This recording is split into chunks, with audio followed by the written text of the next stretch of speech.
Please enter your access code followed by the pound key.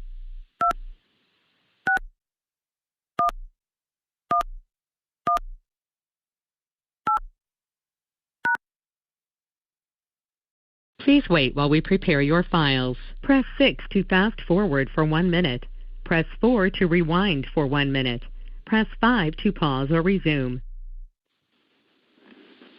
Well, great morning, my Surge family. We are your hosts, Nick and Ann Brown, broadcasting live all the way from Accokeek, Maryland. And we want to say great morning, great afternoon, and great evening to all the callers catching the replay of our call here at The View. We bring you a variety of ideas to enrich your wealth. Not only that, we bring you motivation, leadership, winning ways to help you thrive, to level up, to become that weekend warrior in your Surge 365 and Transmanity business. Well, ladies and gentlemen, as I said earlier, this is the Weekend Warrior Couples Call, and I have the privilege of introducing someone very special and dear to me, someone who said yes in this journey of life, someone who is just walking this journey with me and just creating some great and wonderful things, and I'm just glad and thank God every day that she said yes to me. Ladies and gentlemen, my better half, the amazing, audacious Ann Brown. Ann Brown, take it away. All right, Nick Brown. Love your energy this morning. Thank you so much for hosting this call. You're doing an absolutely fantastic job. And I want to welcome all the warriors on the call this morning. And today we're going to talk about travel parties. And I know that some of the warriors that are more seasoned, you know how to do a travel party. However, recently, Nick and I hosted a travel party in our home because things are opening up now. And it was a couple that we met, and they went on a trip and did not know that we were in the travel industry. And so we said, hey, maybe we should just invite them over. Well, we started talking about some of the mechanics, some of the things, some of the basics that we knew about travel parties. And we thought that it warranted a discussion in terms of the leaders of our company. Those of us who are more seasoned know that that is how we built our businesses. There used to be a saying that a lot of the directors would say that said travel parties, well, weekly meetings build your team, travel parties build your business. Now, then because of COVID, of course, now we stopped meeting in person. However, now that things have opened up a bit, travel parties are a possibility. Now, we also know from training that live events are the most effective events in terms of your guests getting their questions answered, in terms of your guests feeling the culture of our company, in terms of your guests being able to connect with someone in the room. Well, if you break that down and now make it a travel party in your home or at Starbucks or a one-on-one conversation, now it becomes even more effective. You raise your closing rate tremendously. Why? Again, because that person can get their questions answered. That person can see who you are, how you operate. You begin to build that trust. That person also gets to hear different things that you've done, or when you customize your presentation to speak specifically to that person's need, is that much more effective. So, how do we do a travel party? Well, if you have done grand openings before, you've probably, especially if you just got started within the last couple of years, you may not have done anything in your home. You may not have done anything in person. You may have just did a Zoom grand opening. And Zoom grand openings are great. However, if someone doesn't turn their camera on, you really don't know if they're in the room and participating or not. If someone is not willing to give you that feedback, you really don't know how effective your presentation was, or how effective the entire event was. So Zoom definitely has its challenges. One of the things that we teach, and one of the things that I teach is duplication.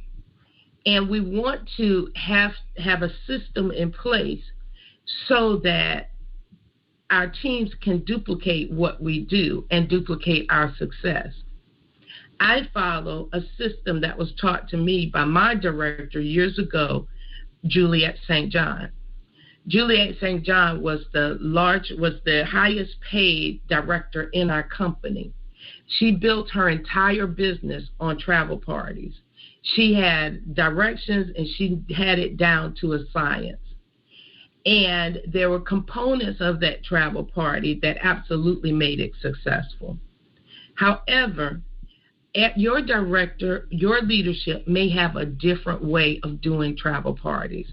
So the first rule of thumb is when you decide to do a travel party, whether it be virtual or live, and a travel party is the same as a grand opening, you want to reach out to your director, reach out to your leadership and ask, hey, what are the components? What are the things that I should do? What are the directions?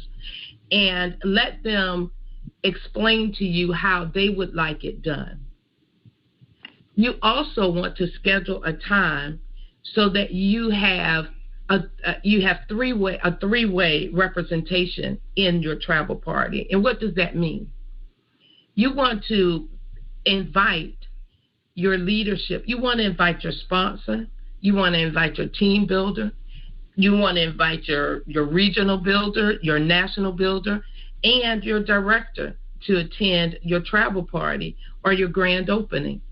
Will they be able to attend? Absolutely. All of them may not be able to attend. But if you invite all of them, then you're pretty much you guaranteeing your chances that you'll have some leadership at your event to help it run smoothly. So the first thing is you want to contact your leadership, make sure that you're on their calendar, and you want to invite them to attend, and you want to ask for help. After you do that, you want to develop your theme. It might just be a standard grand opening, just to allow people to see what you have. However, you could have a Hawaiian theme, whether it's on Zoom or it's in person. You could ask people to wear Hawaiian leis or Hawaiian shirt or Hawaiian colors just to make it fun and festive. You might, if you're having it in your home, you might have some music playing. Not anything too overbearing, but you may have some music playing just to set the mood about travel. One of the tips that Juliet St. John suggests is having familiarization trips, having some examples of familiarization trips that you can pass around for people to see so that they can see some of the deals we get in our business. You might have different artifacts or different things that you've brought from your travel, or even a photo journal of different places that you've been. Of course, it should be marked. If you have photos from you being in China, if you have photos of your being in Hawaii, if you have photos of going to New York. But maybe you're brand new and maybe you haven't traveled a lot and you don't have a lot of photos. When Nick and I got started, we built a wish list, a wish book, where we put photos of places we wanted to go. And when we invited people to our travel party, we said, hey, look, these are some places that we want to go. We want to go here. We want to go here. And often some of our guests would say, oh, yeah, I want to go there, too. Oh, yeah, I heard about that. Oh, yeah, I can't wait to go. And so it was just an opportunity to open up the idea of travel and to begin to have those conversations. So when you invite, you want to invite a lot of people. You don't want to invite just 10 people. You want to invite at least 100 people to your grand opening. Now, this is not Ann's rules. Again, these are things that I got from my director, Juliet St. John. You want to invite as many people as you possibly can. Why? Because we operate on a 50% average rule. If you invite 100 people, automatically 50% will say, hey, I can't make it. So now you're working with 50 people. Out of that 50 people, 25 will say, I'm not interested. Now you're working with 25 people. Out of that 25 people, about 12 will say, yes, I'm coming. And out of that 12, once you confirm them, you will find that even though they said that they are coming, you will probably end up with about 6 being in the room or attending your party. So if you want to have 10 people on your grand opening, then you probably need to invite a little over 100, just in terms of the law of cancellations. Now, some people, depending on your circle of influence, if you're a leader in your community, if you are a pastor, if you are someone that people follow, you could probably have 20 people with no problem sitting there waiting for your party to begin. And when they confirm, there are no cancellations because you've built that reputation. You've shown up because of the person that you are, because of the connections that you have. People show up. When you say you're having something, people show up. Well, the majority of us are not like that. So if you know that you don't have a strong circle of influence, then you may want to invite more people because the numbers take care of themselves. You want to confirm your guests. You want to call anybody who said that they were coming. You want to make sure you call them and confirm that they are coming. Sometimes things happen at the last minute. Sometimes people forget. But you want to make sure you have accurate numbers, whether it's virtually or if it's in your home. If it's in your home, then you know you don't have to prepare as much refreshments. You don't have to get extra chairs. You don't have to, you kind of know what you need and to accommodate the guests that said that they are coming. And you don't want to have an attitude because people say they can't make it. It's okay. Don't be mad at them. Don't say, oh, well, I came to your Mary Kay party or I went to your Zapata party. I got all kinds of silver that I don't even wear anymore. And I have my grand opening and you can't make it. That's okay. Just keep inviting.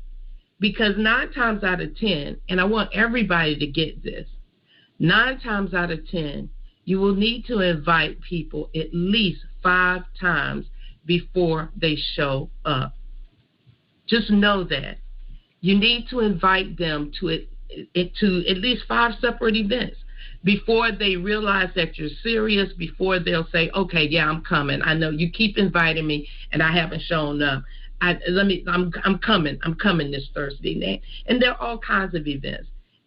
But you need to realize that some people are high touch and some people are high tech. Those people who are high tech are going to be okay and be able to make a decision from a Zoom event.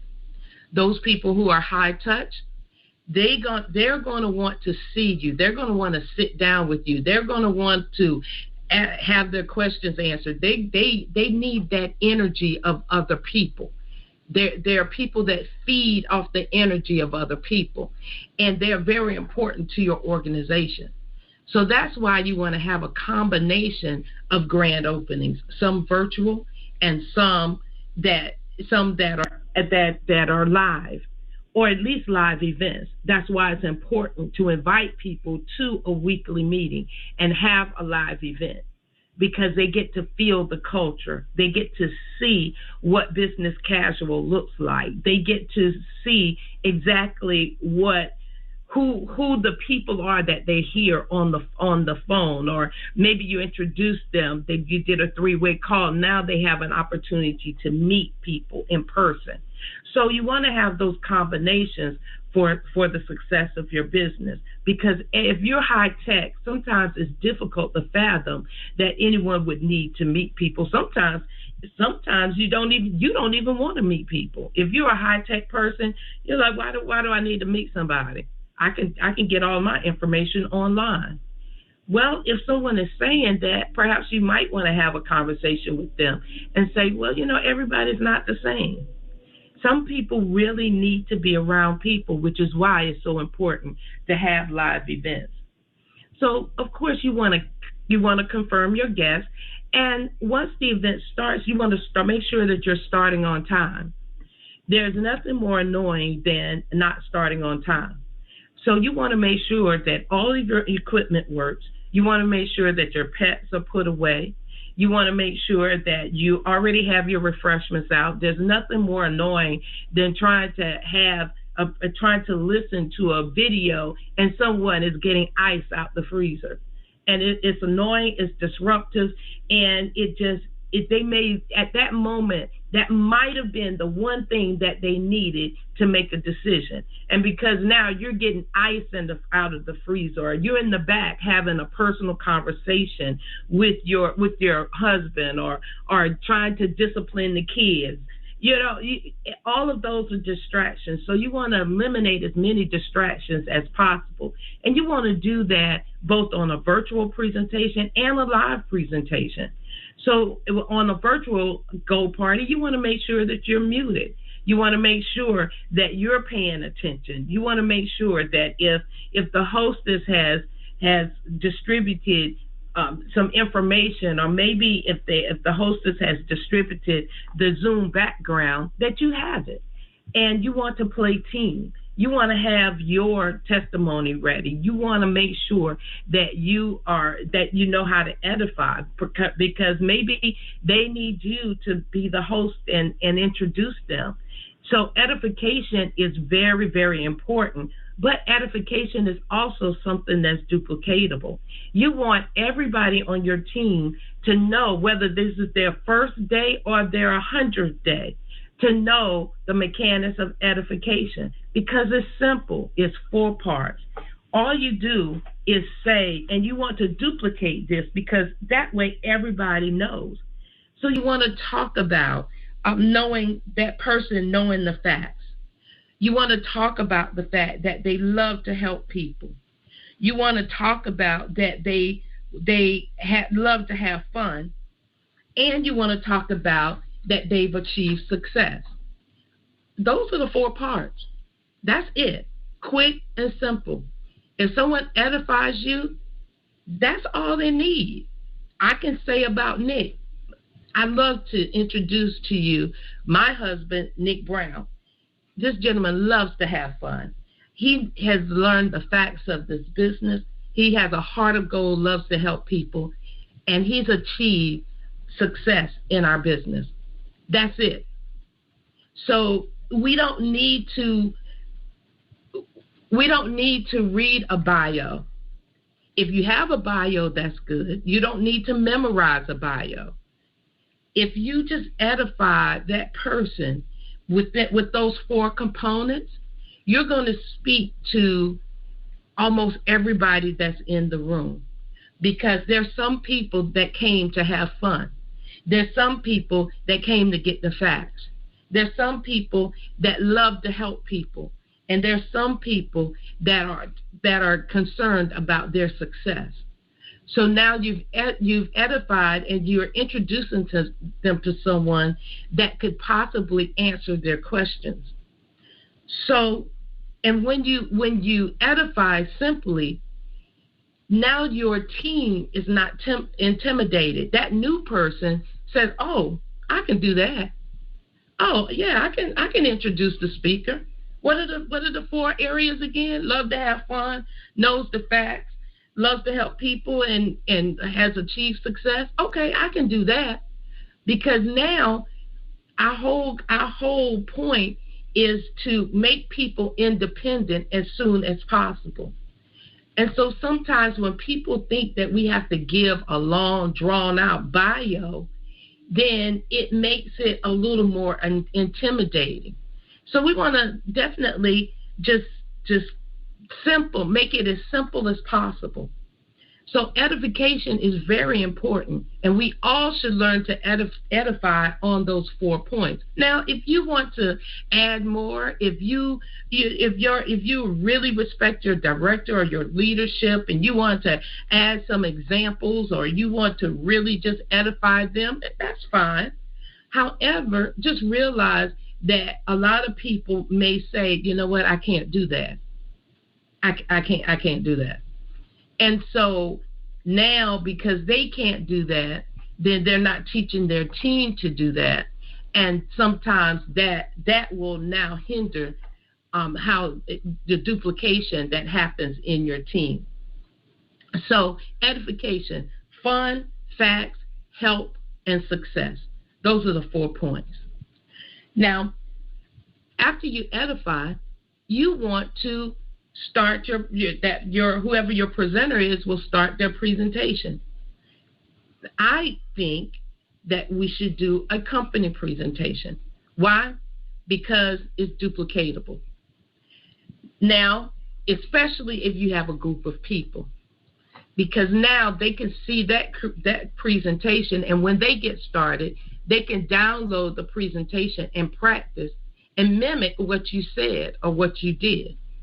You never that travel party, that grand opening is your prospect's first training. That's when they say, I think I can get a couple people over and do that. Oh, wait a minute, that looks like a company presentation, so I don't have to create something myself. Wait a minute, all I have to download it? All I have to do is read the presentation? Wait a minute and tell some stories? I can do that. So we want to give those people an opportunity to say that they can do it. Now, some people are natural presenters. They're going to get up there and they're going to knock it out the park. They're going to say everything. They're going to add stories because they've done it before. And then there's some people who may not be as good at presenting, but that doesn't mean they can't do a quality presentation, because our company has equipped us with what we need. So you may not have all the videos. You may not have all the moving slides and your name and lights. You may not have, all of the stories. That's okay. Just get the presentation, read the presentation, and that's all that you need. If you couple that with a 3-way call, or if you contact your leadership and ask them to close out your event, they'll add all the snazz. They will answer the questions. They will do whatever it is that you need to make sure your event is successful. But you want to make sure you do it, because that's what your team and that's what your prospects will duplicate. They didn't come to support your director. They didn't come to support your team builder. They came to support you. So they want to see you actually being involved, and presenting is an integral part of that. Now, maybe you don't know, you're just scared and you can't present. Ask your director for a recording that maybe you can play, or you can we just ask if there's a recording that you can play, and they will sometimes they will have that, or they will create something. But there's so many ways to get it done. After you present, you want to make sure that you have your director or your leadership there to help you close out the room, to give their testimony, to actually close it out. And then afterwards, there's the meeting after the meeting. Once you, at a live meeting, you get a chance to have those personal conversations, because sometimes it's the meeting after the meeting that makes the difference. Sometimes people need to be invited again to a presentation. Sometimes people need to see more. Sometimes there are questions. If their spouse didn't come before they make a commitment, they want to speak with their spouse before they may want to, there are different things. They may not have the money. They may have to wait until Friday, till the next payday. And so those are the things that you don't discuss in the front of the room, or even on a Zoom. You don't try to pull that out. It's embarrassing to say in front of a bunch of people, hey, I don't have $79 right now, or I don't have the $2.99, or I don't have the $4.99. So don't put people on the spot. Sometimes those private conversations, or those conversations after the Zoom, the follow-up after the Zoom, are a more appropriate time to have those kinds of conversations in terms of how people feel about, personally, how people feel about things. And so it's our responsibility to keep it light, keep it fun, and then have those personal conversations where we can help people actually get started to fulfill their needs, their goals. And after you do that three-way, after you do that close, then you want to make sure that you end the party and send people home. Why? Because some people will stay forever and ever and ever. I know I have cousins that will never go home. If I invite them to something, they're coming, they're eating, they're going to help clean up, they're going to watch a movie. But no, you want to have a definite end, because if not, your guests are going to say, wait a minute, I'm not doing that. It was too long. So whether you're on a Zoom or whether you are doing something live, you want to have a beginning and you want to have an end, because that you want them to say, wait a minute, that whole event was only about an hour. Shoot, we started at 7:30 and we were leaving at 8:30. We started so there's a definite beginning and a definite end. You don't want your travel party to just drag out for a long time, because now all of your prospects are not going to say, I'm not going to do this, because I don't want people in my house for 5 and 6 hours for a travel party, or I'm not going to do this because I'm not going to have a full-blown barbecue. I'm not going to do this. So that's something else I want to suggest. When you have a travel party, just make it a grand opening or a travel party. Serve something light. It's not the barbecue. It's not your family reunion. Serve something. I've always learned to serve something sweet, something wet, and something salty. Serve something salty, something sweet, and something wet. So whether you want to serve water or punch, whether you want to serve chips and dip, and whether you want to serve maybe cupcakes or cookies, that's it. It's just a grand opening. It's not a full-blown dinner.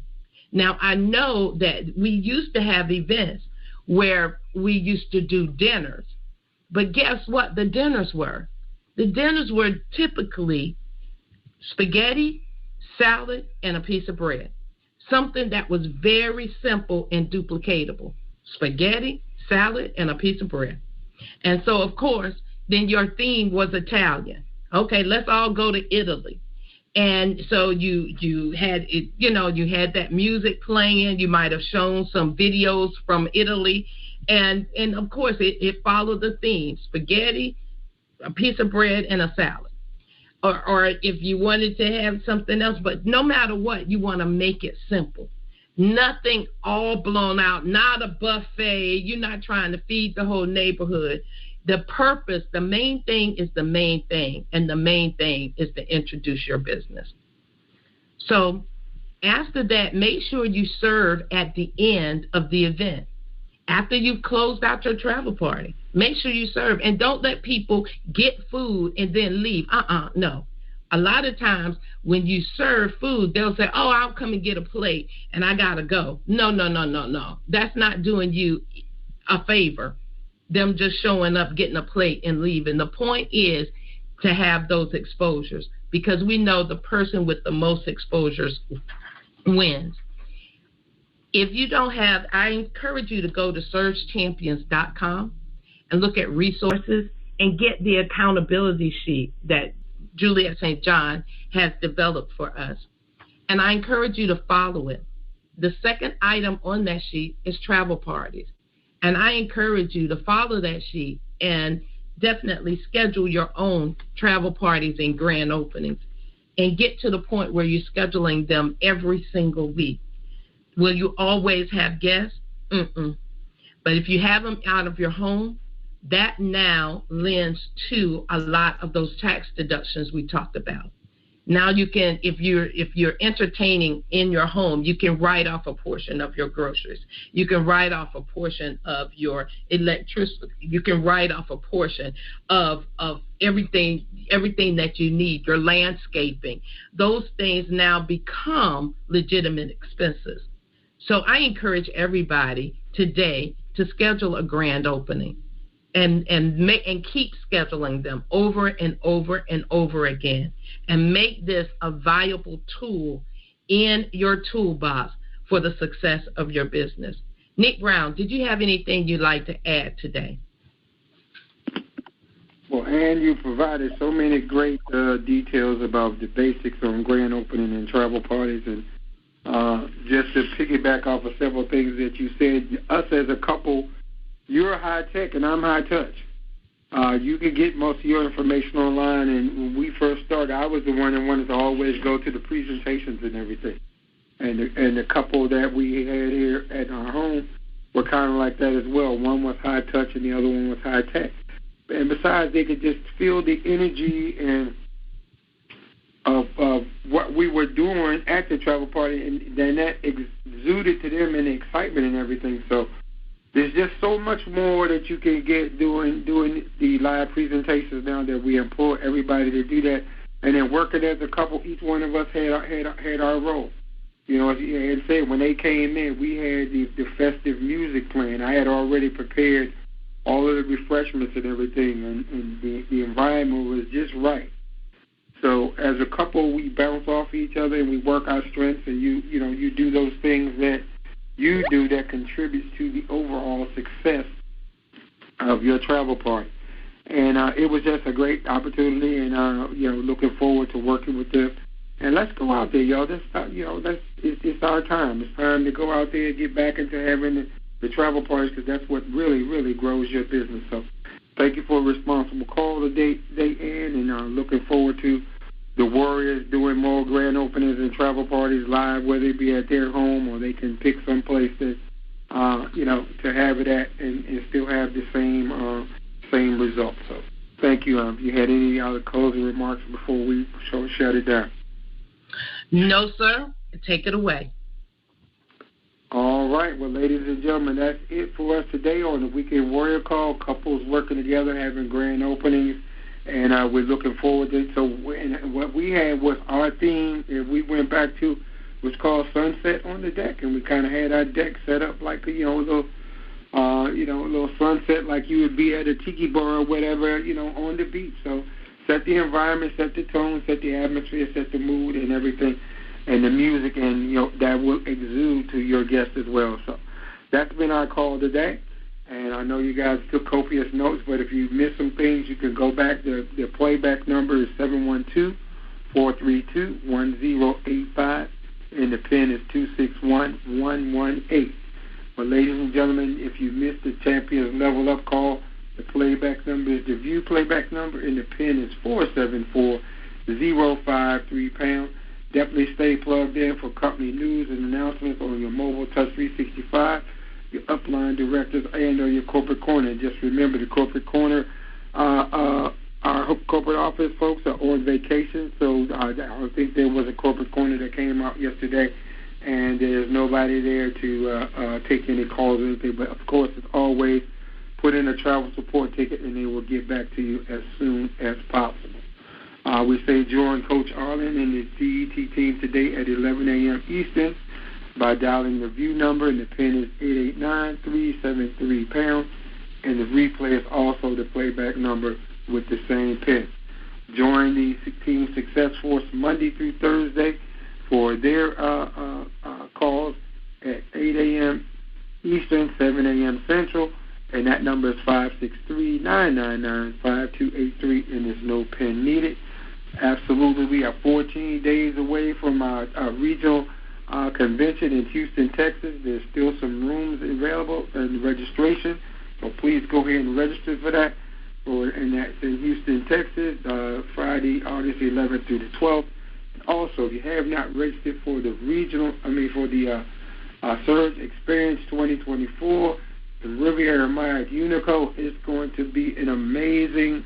If you have gone to any of the last several experiences that we have, I understand this one is supposed to take.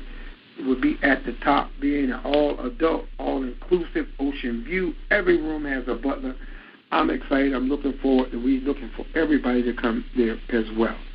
So, ladies and gentlemen, those are our announcements for today. We are Nick and Ann Brown, all the way from Accokeek, Maryland. We want to, and come back and join us on Monday for Motivational Mondays at the same time on the same line.